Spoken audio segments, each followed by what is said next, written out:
I'm Max Keiser. This is the Keiser Report. Hey, have you noticed the world's turned upside down? Things look really messed up. Well, it turns out there could be a connection to corn, hamsters, and cannibalism. Let's find out more from... Hey, what's going on here? I've had too much corn this morning. What? Max, you have often talked about the problem of monoculture and the absence of diversity, and this is one of the arguments against selective TPP and TTIP, these trade deals which impose onerous copyright and patent laws on the rest of the world. These patent laws created in America and imposed on the rest of the world. We have proof now that these monocultures actually drive us crazy. Collapsing habitat, turning hamsters into crazed cannibals. The wild European hamster, also known as Cricetus cricicus, has suffered from a collapse of habitat with their diets almost completely destroyed. These were common in Eastern Europe, they still are, but they almost went extinct in Western Europe. And part of it is that why they're so critically endangered is that they used to dine on a variety of roots, insects, and grains. However, because of changing farming practices, they say, in northeastern France, and the emphasis on industrial grown corn or maize has eliminated many food sources. So what's happened is that these hamsters that are critically endangered in Western Europe have begun eating their babies. Yes, biodiversity and copyright and patent law. But before getting into that, when I first saw this mentioned in my tweet stream, I immediately thought of the American diet, which if you combine corn plus high fructose corn syrup, which is in virtually every single thing you buy at the supermarket, the American diet is literally 60% corn and high fructose corn syrup. So when you look at the Trump presidency, it's like America eating its young. It's like cannibalism has come to the American Senate and Congress and body politic and the constituencies of all the houses of representation all over America. But now getting back to biodiversity, as we've said, as we've pointed out, as we've mentioned, when you remove diversity from the ecosystem, you end up with dangerous monocultures and sudden collapse. That can happen in the bee culture, sudden colony collapse. It can happen now with hamsters eating their babies. It can happen in the American political system, controlled by monopolists and oligopolists who like the patents. They like the copyright. They like to control everything. That's a lack of diversity, a lack of competition. That's what the Soviet Union tried, and it collapsed in 1989. Why is America trying to become like the Soviet Union? Why are they going down that path? While Russia, meanwhile, is becoming like America in 1950, with Putin is now the new Eisenhower. So let's turn back to the story, because I mentioned that hamsters turn to cannibals. They eat their young when they have a monoculture, when they have only the corn to eat, when they're not having a diverse diet. So you mentioned that it's like the American diet, and I do want to point out that the researchers also say it's this B3 in particular. If they give a vitamin B3 injection to these hamsters, they become more sane. They also mentioned that an absence of B3 is found in humans because of a corn diet. Improperly cooked maize-based diets have been associated with higher rates of homicide, suicide, and cannibalism in humans. So I want to bring all of this copyright patent sort of cartel and I thought you were Pete Townsend there for a second. All right. And this monoculture to no place more indicative of this than Florida, because of course, Florida is home to Disney World, Mickey Mouse. And I have two headlines from Florida that baffled investigators, baffled police, baffled prosecutors, baffled the world. This is from 2016. Cannibal frat boy who killed a couple then ate the man's face was not under the influence of bath salts or flakka, toxicology reports reveal. Then from Miami in 2012, Miami police kill man eating another man's face. Here we have the Americans on a diet of corn and a diet of Mickey Mouse in Florida, and they're eating people's faces. Nobody can figure out why, and perhaps these little hamsters in France are a reason. Well, Clarice, it's the silence of the lambs. Now, we must remember to put the lotion on, or you get the hose again. Put the lotion on, or you get the hose again. Now, Disney, yeah, Disney is a copyright monopolist, and every time Mickey Mouse is ready to enter the public domain, they engage in a Copyright Extension Act through Congress, and you end up with perpetual copyright, which is brain deadening, and cannibalism results, obviously, intellectual cannibalism. That's why all Hollywood movies are retreads of the movie you saw last summer. That's why it's Disney, that's why it's superhero comic book version 47. We've seen it already, except this time it's in 3D, and there's a virtual reality goggle that lets the teenager boys in the audience play with their choo-choos while they're getting cozy with Scarlett Johansson. But other than that, it's the same freaking story over and over and over again, protected by perpetual copyright, giving Disney rentier. They give them rent. They give them a tax on our imagination for nothing. Well, I mean, we had mentioned that Donald Trump got rid of the TPP deal, the Trans-Pacific Partnership deal. And here's a headline relating to Mickey Mouse and this whole copyright and patent cartel that was part of that TPP. It was one of the most important elements of the trade deal that everybody rejected, and also the investor-state dispute settlements. But in this case, Dean Baker says, David Leonard says the future of the free world depends on longer copyrights for Mickey Mouse. So David Leonard is from the New York Times. He's part of the whole so-called progressive sort of media and speaks for the Democrats. The Democrats pick up on that, and they're saying, well, Donald Trump pulling out of the TPP deal is bad because, you know what? Part of the TPP deal was that all of these Asian nations were going to join in the U.S. copyright and patent sort of system, and this is a good thing. And Dean Baker is arguing that, in fact, these copyrights, 75 years, is not what they say. They say that we need this for innovation. That's completely and diametrically opposed to the truth. Ideas, our birthright, come from the collective unconscious. They are granted temporary monopoly value under Article 17 of the Constitution, originally for 14 years with a 14-year extension. Then they re-enter the public domain. Ideas are owned by the public. They're shared publicly. All creativity references previous creativity. There is no virgin creative idea that comes from nowhere. That's a false idea. It doesn't exist in the universe, in our consciousness as humans. The idea that this fellow is putting forward, that perpetual copyright, and it should be rolled out universally across the globe, is enslavement. It's intellectual enslavement.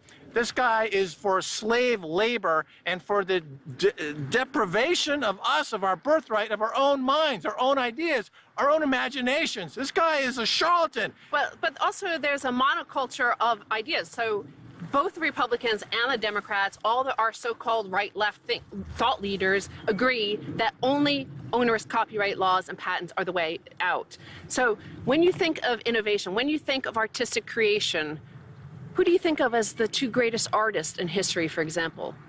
Michelangelo, Da Vinci, working together against each other. They were competitors in Florence at the same time. Michelangelo made David, the statue, between 1501 and 1504.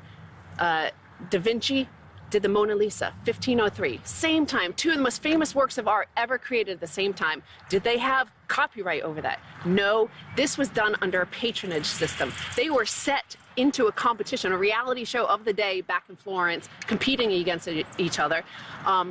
Actually, Michelangelo won, and Da Vinci left and went to Paris, and that's where the Mona Lisa is today.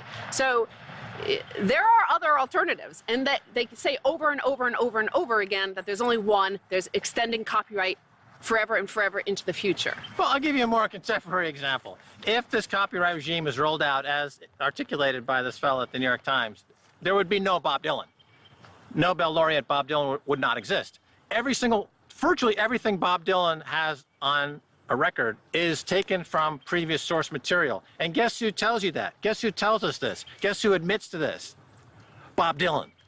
Okay, so according to this New York Times fella, the whole idea and process of creativity, as expressed by this Nobel laureate, Bob Dylan, doesn't exist, and we should ignore that. We should instead write a check to Disney and open our brains and put a pipe in here and just monetize every single thought we can possibly have and put the money in their pocket. But we are dominion over nothing of our own corpus, our own imagination, our own existence.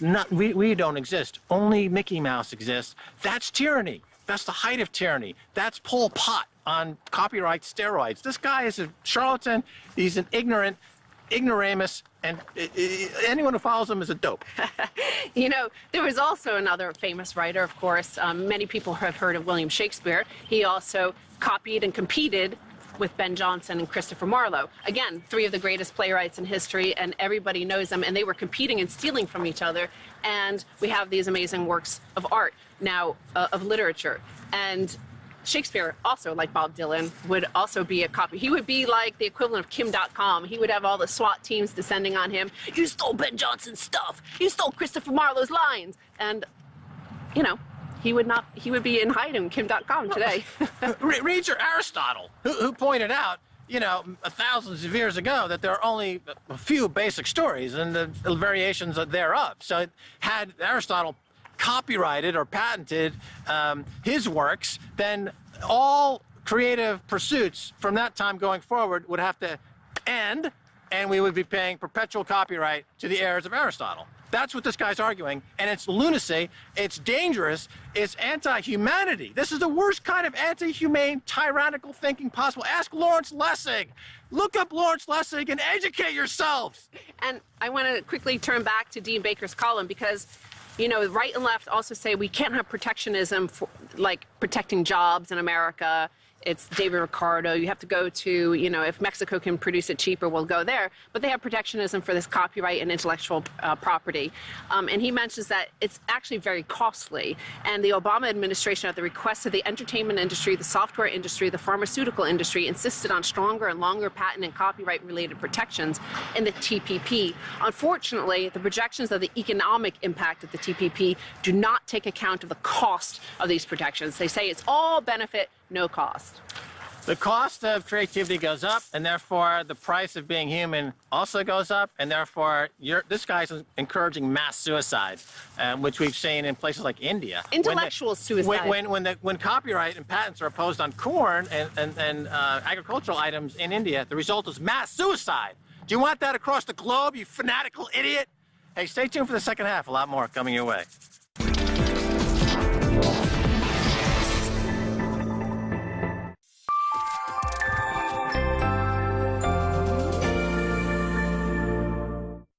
You will never, ever, ever see on American mainstream media. You won't hear it anywhere else. This story was almost completely left out of the Western mainstream press. You won't see it anywhere else. This is not talked about on CNN because it's not allowed. You won't see it anywhere else. Things you'll hear on Crosstalk.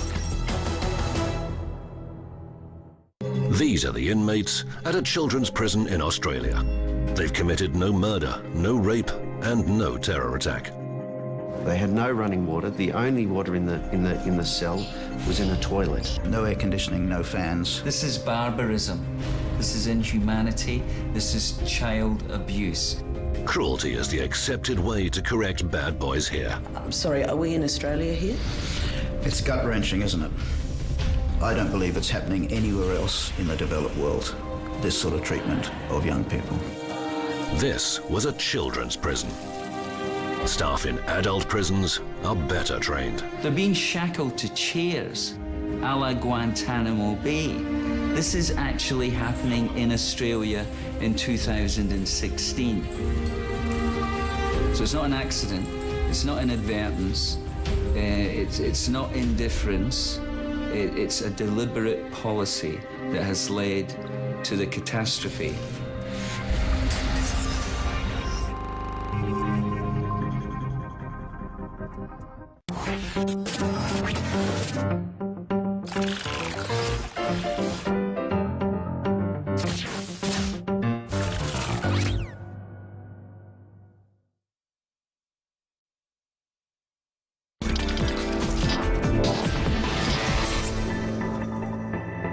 Welcome back to the Keiser Report. I'm Max Keiser. Time now to go to Boulder, Colorado, and speak with Rick Ackerman of Rick's Picks. Rick, welcome back. Morning, Max. Thanks for inviting me on. A lot has happened since we last spoke, like Donald Trump. Trump immediately quashed the TPP trade deal, the Trans-Pacific Partnership, and began the process of renegotiating NAFTA. Is this a positive or a negative, Rick? I think it depends on how it plays out, Max, but based on the loose cannon effect that we've seen so far, or at least the possibility, it makes the Smoot-Hawley look like a pretty mild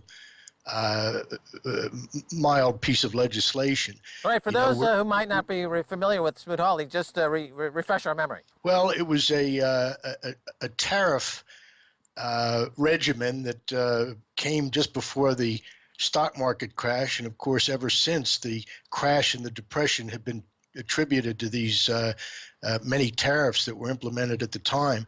And Trump certainly seems like a very tariff.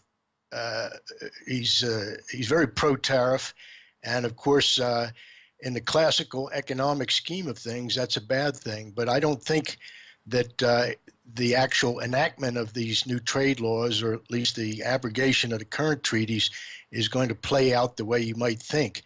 I think over time, Trump will strike some good deals, but he's going to have to be very careful because Mexico will obviously be the country most immediately affected, and they're I guess teetering already. Okay, we'll get into Mexico in a second, but you mentioned there the tariffs that were imposed before the crash. We're talking about the '29 crash, the big crash that set off the depression.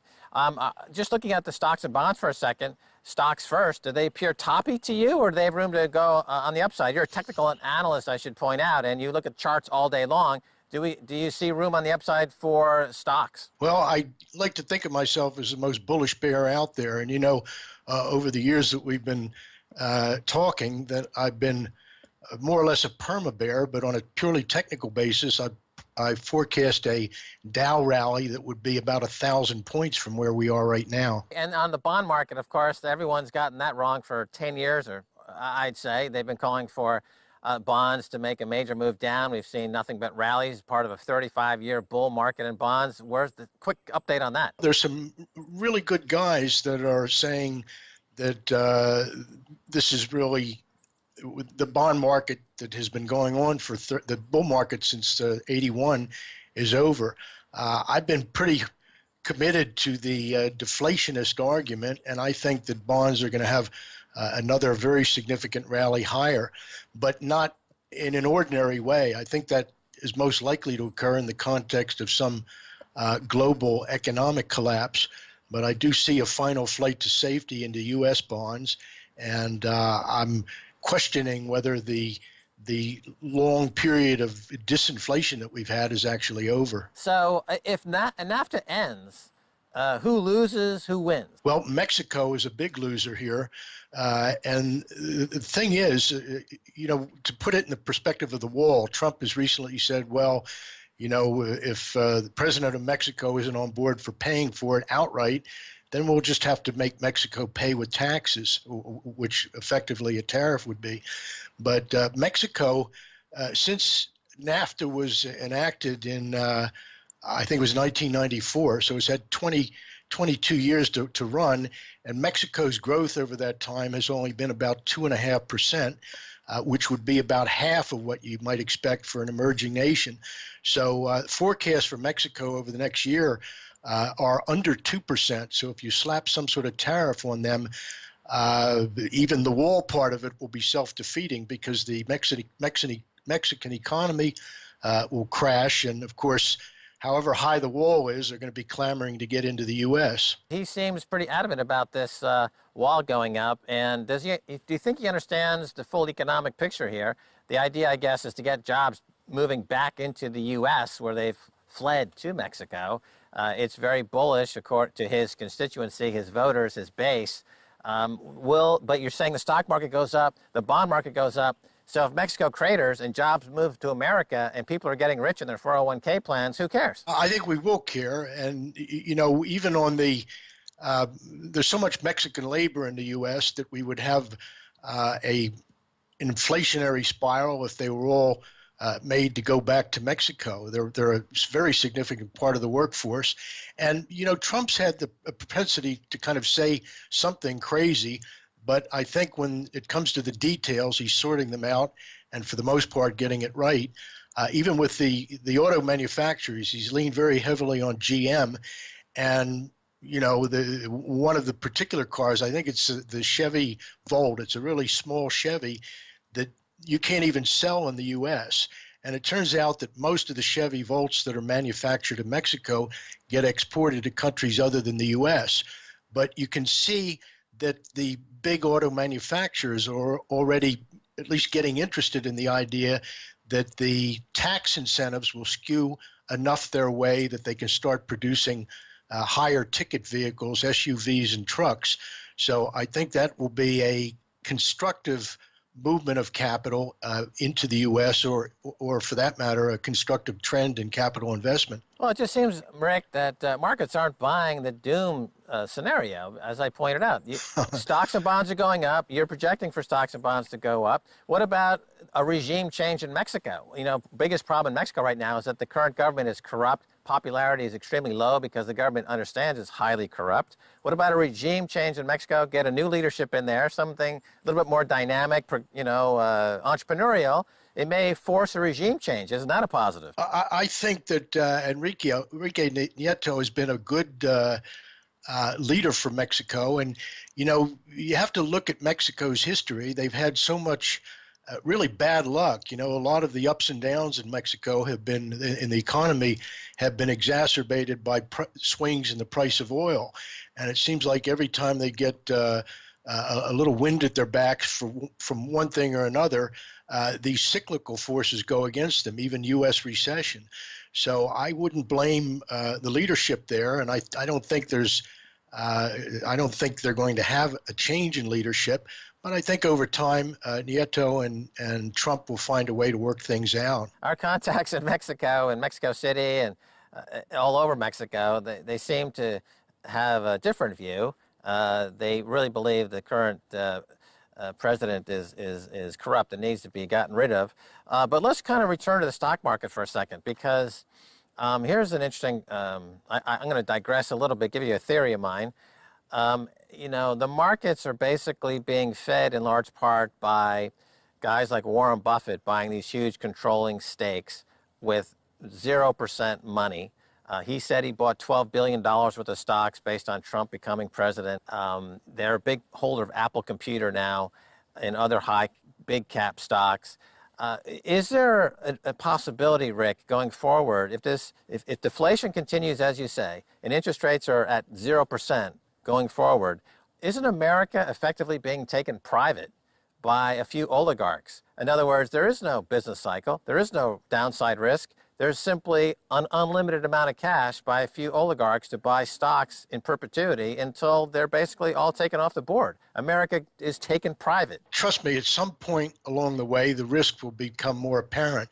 Schwarzman just reported enormous earnings for his private equity firm, but Buffett's the guy who's really kind of nailed down the land, sea, and air. He has bought the food chain, he's bought the railroad right-of-ways, the insurance companies. And when you think about that, come hell or high water, if we go into a depression, you're still going to be paying Buffett by way of your Geico auto insurance. So I would say he's kind of bomb-proof, whereas a lot of the private equity funds are not. The Schwarzman's fund has gone, for one, very heavily into real estate, and the idea, it sort of plays off the wrong, a very dangerous assumption, and that is that because the first-time buyers are no longer, they don't exist. No one can afford to get into the housing market now if you haven't been in it for the last 10 years. So, some of these big private equity funds have bought up huge swaths of real estate. And a friend of mine was doing it in Denver. He says his private equity fund had zero experience in real estate, and they gave him the assignment of just going in there and buying blocks of houses. It didn't matter where or how much he paid. So you can see that the rent market has really topped out now, and the valuations for some of these homes that were acquired on spec for rentals is going to come to no good. We just had an experience where the huge private equity owners of real estate, remember after the 2008 crash, some of these guys moved in, including Buffett, and bought hundreds, tens of thousands, if not 100,000 flats, apartments, and housing stock. And they just lobbied government to enable them to securitize, financialize, and trade securities collateralized by rent.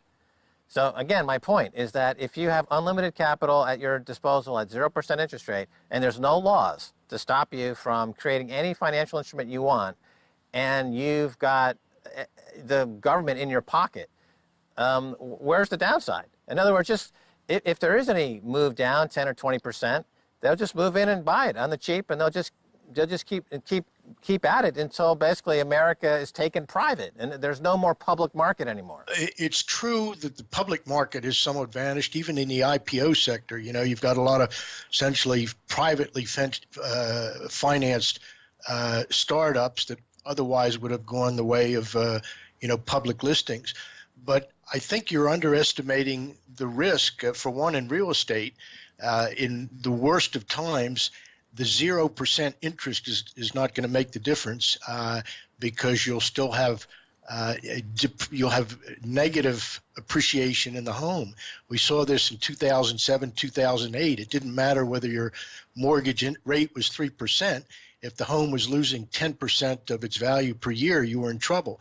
So I think the valuations that have gone into real estate deals are they pose very serious risk for these big firms that you say have the government in their pocket. That's true, they do, but they're still taking risks, and ultimately it will depend on how good the tenants are.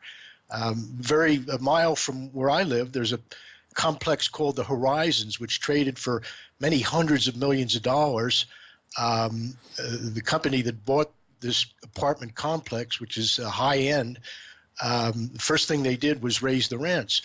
But you can see that the people who live in these units are many from India, and you can assume that they all have very good jobs in the high-tech sector in Boulder.